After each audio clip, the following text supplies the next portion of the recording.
The radio crackled with static, then silence. For 37 minutes, no one had heard from Bravo Team. The Joint Operations Center at Bagram Airfield buzzed with tension as officers leaned over tactical displays, their faces illuminated by the cold blue glow of satellite feeds. On the main screen, infrared imagery showed the Hindu Kush Mountains stretching endlessly into Pakistan, a maze of ridgelines and valleys where shadows held secrets and death waited in the rocks. Last transmission was Grid 427892, announced Major Peterson, his voice cutting through the murmur of analysts and intelligence officers. 6 SEALs, deep reconnaissance mission. They were tracking a high-value target when comms went dark. In the back of the operations center, Captain Lydia Ghost Kowalski sat quietly at her pilot's station, running pre-flight calculations on her tablet. Her calloused fingers moved across the screen with practiced efficiency, checking fuel loads, ordnance configurations, and weather patterns. At 29, she had logged more combat hours in the A-10 Thunderbolt II than most pilots twice her age, but the young officers around her still treated her like an afterthought. The Warthog wasn't glamorous like the F-22s or F-35s. It was slow, ugly, built around a massive 30 cannon that could turn armored vehicles into scrap metal. "We need close air support in that valley," Peterson continued, his eyes scanning the room. "Who's available for immediate launch?" "Viper flight is 30 minutes out on another mission," someone called out. "Reaper squadron is in maintenance cycle." "What about the A-10s?" A few heads turned toward Ghost, and she could feel the familiar weight of skepticism.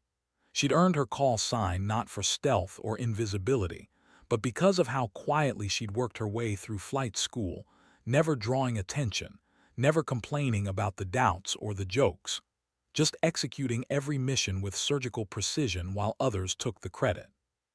"Kowalski's available," said Lieutenant Colonel Barnes, her squadron commander, though his tone suggested he wished he had better options. "She's been flying support missions all week." Ghost looked up from her tablet, meeting Peterson's gaze across the room. In that moment, she could read his thoughts as clearly as her instruments, the slight hesitation, the mental calculation of risks versus available assets. She was their only immediate option, but she wasn't their first choice. She never was. The silence stretched for 3 seconds too long. Somewhere in those mountains, 6 of America's elite warriors might be fighting for their lives, and the room was debating whether she was worth the risk. The radar operator's voice broke the tension like a hammer on glass. "Multiple hostile contacts moving toward last known SEAL position. We've got maybe 20 minutes before they're overrun." Finally, Peterson nodded. "Gear up, Ghost. You're cleared for immediate launch." She was already moving before he finished speaking, her boots echoing against the concrete floor as she headed for the door. Behind her, she heard someone mutter, "Hope she's ready for this." Ghost smiled grimly as she stepped into the Afghan night. They had no idea what she was ready for. None of them did. The walk to her aircraft felt like a pilgrimage. Under the harsh fluorescent lights of the hangar, her A-10 squatted on the tarmac like a mechanical predator. The Thunderbolt II wasn't beautiful in any conventional sense. It looked like it had been assembled from spare parts and good intentions. But Ghost saw poetry in its brutal functionality.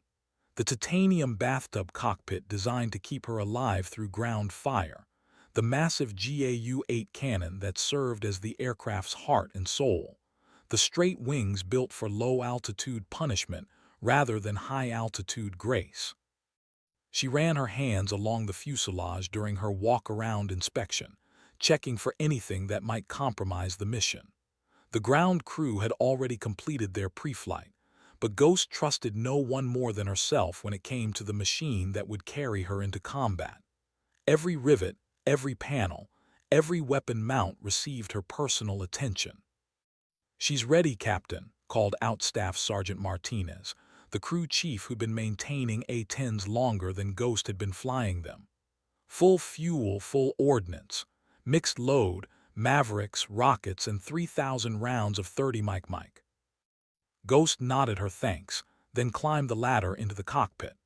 The familiar embrace of the ejection seat welcomed her as she settled in, hands automatically finding switches and controls in the darkness.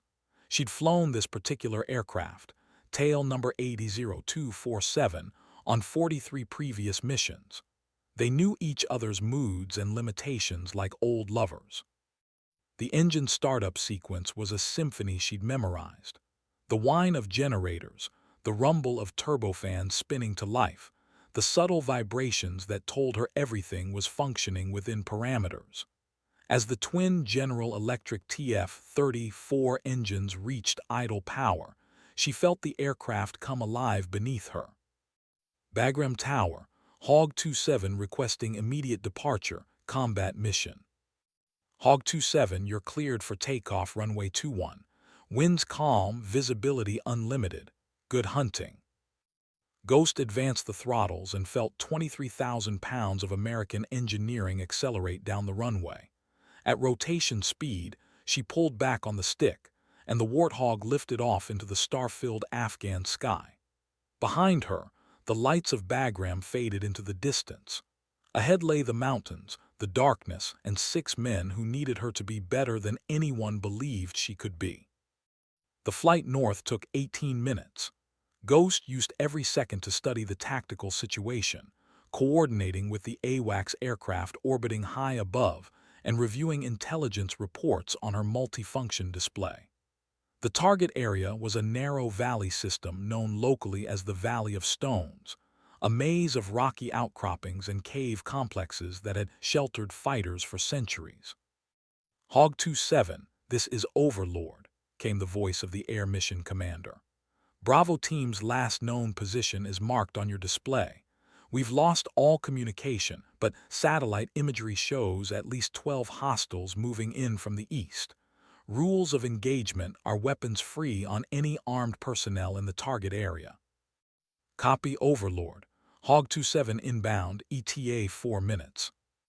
As she approached the mountains, Ghost felt the familiar calm that always descended before combat. Her heartbeat slowed, her vision sharpened, and time seemed to dilate. The stick felt like an extension of her nervous system, the aircraft responding to her thoughts as much as her controls. This was where she belonged, not in the briefing rooms where officers questioned her capabilities, but here in the cockpit where skill mattered more than opinions. The valley opened below her like a wound in the earth. Through her night vision, she could see the green signatures of the infrared strobes that marked friendly positions, but only 4 of them. 2 SEALs were either dead or had lost their beacons. The hostile contacts appeared as cold spots moving through the rocks, converging on the Americans' position like antibodies responding to an infection. Ghost armed her weapons systems and began her first attack run. The 3rd cannon spoke with a voice like thunder, sending a stream of depleted uranium projectiles into the rocks where the enemy fighters had taken cover. Each round hit with the force of a sledgehammer, turning stone into shrapnel and shrapnel into death. She pulled up hard, feeling the G-forces press her into the seat as she climbed for altitude and turned for another pass. Holy shit, the voice on the radio was young, desperate, and very much alive. Unknown aircraft, this is Bravo team leader. We've got wounded and need immediate extraction. Ghost keyed her microphone, feeling a surge of relief that at least some of the SEALs had survived. Bravo team, this is Hog 27 providing close air support. Mark your position with strobes and stay low. I've got more hostiles moving in from the north. She rolled into her second attack run, this time selecting a Maverick missile for a group of fighters who'd taken position behind a large boulder. The AGM-65's infrared seeker locked onto their heat signatures, and Ghost squeezed the trigger. The missile leaped from its rail in a burst of flame and smoke, streaking downward to explode in a ball of orange fire that lit the entire valley. The radio crackled again. Hog 27, you just saved our asses. We've got 2 KIA and 3 wounded. Can you keep those bastards off us until extraction arrives? Negative on the extraction, Bravo team, came Overlord's voice, cutting through the tactical frequency like a blade. Weather's moving in from the west. No helicopter assets available until dawn. Ghost felt her stomach drop. Dawn was 6 hours away. The SEALs had ammunition for maybe 30 minutes of sustained fighting, and she was already down to 2/3 fuel. The mathematics of survival were brutally simple. Someone was going to die in this valley before the sun came up. But mathematics had never been Ghost's strongest subject. She'd always preferred physics, the science of making impossible things happen through the application of will and physics. She keyed the radio again, her voice steady despite the gravity of the situation. "Bravo team, this is Hog 27. I'm not going anywhere. We'll hold this valley together until help arrives." She didn't mention that help might not come for hours. She didn't mention her fuel state or the weather moving in. What she did mention, in 30-second bursts of concentrated violence, was her opinion of anyone who threatened American soldiers under her protection. The third attack run targeted a mortar position that had been lobbing rounds at the SEALs' hiding spot. Ghost came in low and fast, her aircraft skimming the ridgeline as she lined up the shot. The third AIM cannon stitched a line of destruction across the enemy position, silencing the mortar and its crew permanently. As she climbed away from the target area, Ghost caught movement in her peripheral vision. More fighters, at least 20 of them, moving through a parallel valley toward the SEALs' position. They were trying to flank the Americans, using the terrain to avoid her previous attack routes. The tactical situation was deteriorating rapidly. Ghost had ordnance for maybe 6 more attack runs. The weather was closing in from the west, and the enemy seemed to have an endless supply of fighters willing to die for whatever cause had brought them to this remote valley. But as she banked into another attack run, Ghost felt something she'd rarely experienced in her military career: complete confidence in her own abilities. This was her element. Not the briefing rooms or the officers' clubs, but here in the cockpit of a combat aircraft, where the only thing that mattered was her skill and the lives of the men depending on her to keep them alive until dawn. The next 2 hours became a blur of attack runs, radio calls, and the controlled violence that separated professional warriors from amateur killers.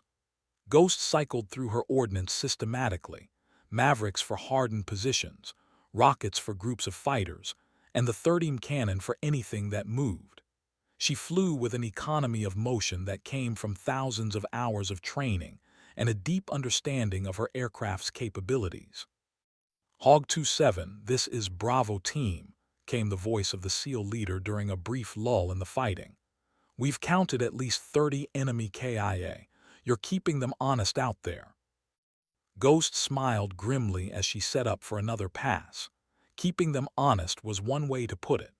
What she was actually doing was introducing them to the fundamental reality of modern warfare.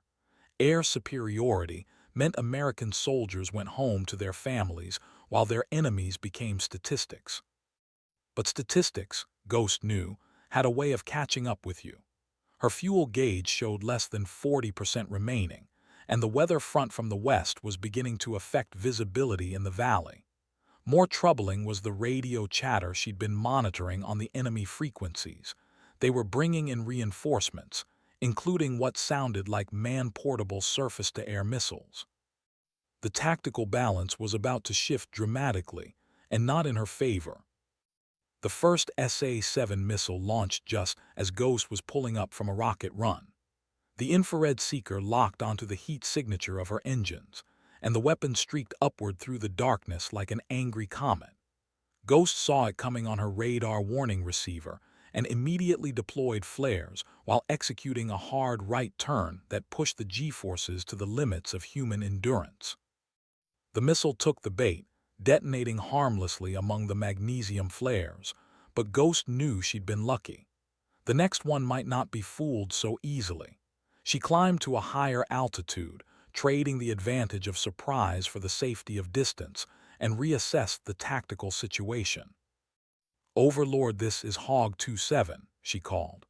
"Hostiles have deployed MAN PADs. requesting updated intelligence on enemy strength and disposition. Hog 27. Satellite imagery shows approximately 50 hostiles converging on Bravo team's position. Recommendation is to withdraw to minimum safe distance and provide overwatch until extraction assets become available. Ghost looked down at the 4 infrared strobes marking the SEAL's position, then at her fuel gauge. Minimum safe distance meant the enemy would overrun the Americans long before dawn. Overwatch was a polite military term for watching good men die while maintaining operational safety margins. She keyed the microphone. Negative Overlord, maintaining close support. Hog 27, that's not a sustainable tactical posture. You need to conserve fuel and ordnance. Ghost didn't respond immediately. Instead, she watched the tactical display as more enemy contacts moved through the valley system like a slow-motion avalanche of violence converging on 6 American warriors. Mathematics said she couldn't win this fight. Physics said she could try. "Bravo team, this is Hog 27, she finally called. "I'm going to try something unconventional. Keep your heads down and trust me." What Ghost was planning violated several principles of close air support doctrine, most of the rules of engagement, and probably a few laws of physics. But it was also the only way she could see to keep the SEALs alive until extraction arrived. She descended to 500 feet above the valley floor, well within range of small arms fire and RPGs, and began a series of low-level passes designed not just to kill the enemy, but to terrify them. The A-10 at low altitude was a psychological weapon as much as a kinetic one. The sound of the 30mm cannon was like the world ending, and Ghost used that sound to break the enemy's will to fight. She flew so low that her wingtips nearly scraped the canyon walls, her cannon stitching lines of destruction across any position where muzzle flashes appeared. "Jesus Christ," came the voice of one of the SEALs. "That pilot's completely insane." Ghost smiled as she pulled up from another pass. Insane was relative. What she was doing was dangerous, unconventional, and probably stupid. It was also working. The enemy forces were breaking contact, retreating to positions where they couldn't threaten the Americans without exposing themselves to her guns. But success came at a price. Her fuel was now below 20%, and she'd expended most of her ordnance. More importantly, the weather front had reached the valley, bringing with it low clouds and reduced visibility that would make further attack runs extremely hazardous. "Hog 27, this is Overlord," came the voice of the air mission commander. "Weather's below minimums for close air support. You need to RTB immediately." Return to base. 3 simple words that felt like a death sentence for the men on the ground. Ghost looked at her instruments, calculated fuel consumption and time to alternate airfields, and realized she was facing the hardest decision of her military career. She could follow orders, return to base, and live to fight another day while 6 American warriors died in a valley half a world from home. Or she could stay, violate every safety protocol in the book, and probably die with them. The choice, when it came down to it, wasn't really a choice at all. Ghost keyed the radio one final time. "Overlord, Hog 27 will maintain station until relieved." The silence that followed told her everything she needed to know about what the people in the operations center thought of her decision. But the voice that broke that silence came not from the AWACS or the ground controllers, but from a young Navy SEAL lying wounded in the rocks below. "Hog 27, this is Bravo team leader. We copy your transmission, thank you." 2 words, thank you, but they carried the weight of understanding between warriors who knew what sacrifice meant. Ghost felt tears she hadn't expected burning behind her eyes as she set up for what might be her final attack run. The weather was deteriorating rapidly now, with clouds obscuring the mountaintops and visibility dropping to less than 2 miles. Ghost descended through the overcast, using her instruments and night vision to navigate the treacherous terrain. At this altitude, in these conditions, she was flying more by intuition than instrumentation, reading the shape of the mountains by the way the wind currents felt against her control surfaces. Her radar warning receiver suddenly screamed with multiple missile locks. The enemy had brought up more sophisticated air defenses, probably SA-18s or SA-24s with advanced seekers that wouldn't be fooled by flares alone. Ghost immediately climbed and began evasive maneuvering, but she knew the tactical situation had just become hopeless. That's when she heard a new voice on the radio. "Hog 27, this is Reaper 61. We're inbound your location with a full load and plenty of fuel." Ghost nearly cried with relief. Reaper 61 was Colonel Marcus "Hammer" Davidson, the most experienced A-10 pilot in the theater and someone she'd looked up to since flight school. If anyone could turn this tactical nightmare into a victory, it was Hammer Davidson. "Reaper 61, this is Hog 27, she replied. "Multiple hostiles with MA and PADs, 6 friendly personnel on the ground, weather below minimums. I've got maybe 10 minutes of fuel remaining." "Copy, Hog 27. I've got eyes on your position. Nice work down there. You've bought those SEALs 6 hours they wouldn't have had otherwise. Time to let the old man show you how it's done." What followed was a masterclass in close air support tactics. Davidson arrived with 3 other A-10s, and together they systematically destroyed every enemy position in the valley while Ghost provided target designation and tactical coordination. Her fuel finally forced her to depart just as the sun was breaking over the Hindu Kush, but not before she saw the rescue helicopters landing to extract the surviving SEALs. The flight back to Bagram was a blur of exhaustion and emotional come-down. Ghost landed with less than 5 minutes of fuel remaining, her aircraft scarred by ground fire but intact. As she shut down the engines, she could see the crowd that had gathered to meet her ground crew, operations staff, and fellow pilots who'd monitored the entire mission from the operations center. Lieutenant Colonel Barnes was the first to reach her aircraft. As Ghost climbed down from the cockpit, he extended his hand. "Hell of a piece of flying out there, Captain. Hell of a piece of flying."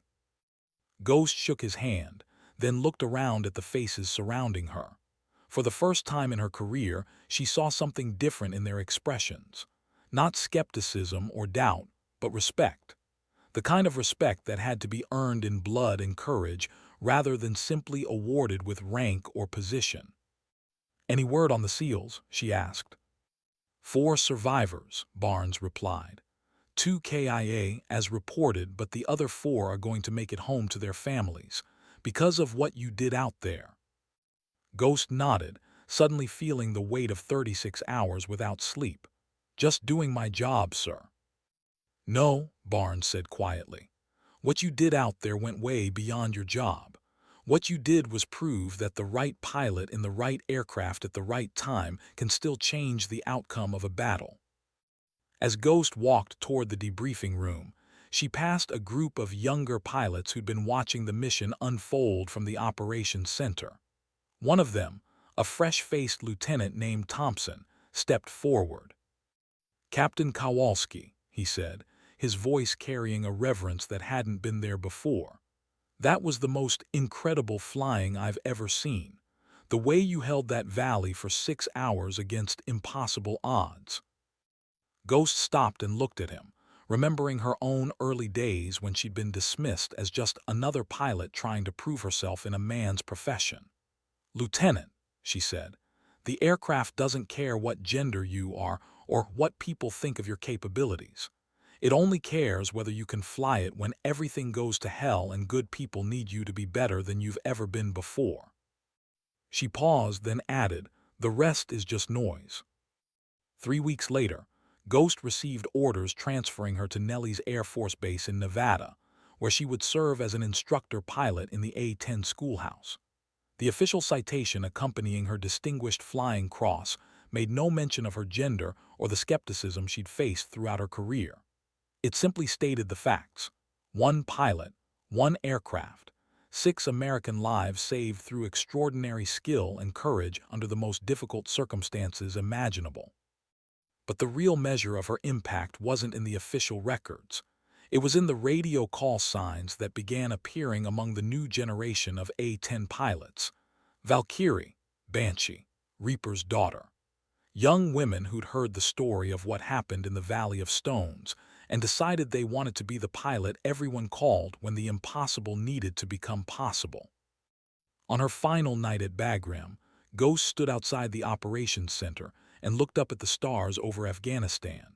Somewhere in America, 4 Navy SEALs were home with their families, alive because she'd refused to accept that mathematics always trumped courage. The thought brought a smile to her face as she headed back to her quarters to pack for the flight home. Behind her, the operations center hummed with the constant activity of a war that would continue long after she was gone.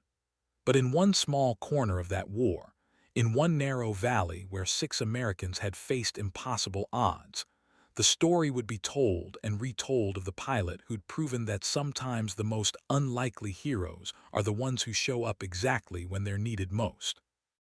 Years later, when military historians studied the engagement that became known as the Battle of the Valley of Stones, they would note the tactical innovations, the effective use of limited resources, and the exceptional airmanship displayed under extreme conditions. But they would miss the most important element of the story. That courage isn't about the absence of fear, but about the willingness to fly straight into that fear when people are counting on you to be their guardian angel. Ghost learned that lesson not in flight school or from textbooks, but in the darkness over Afghanistan, where she discovered that the most powerful weapon in any pilot's arsenal isn't ordnance or technology.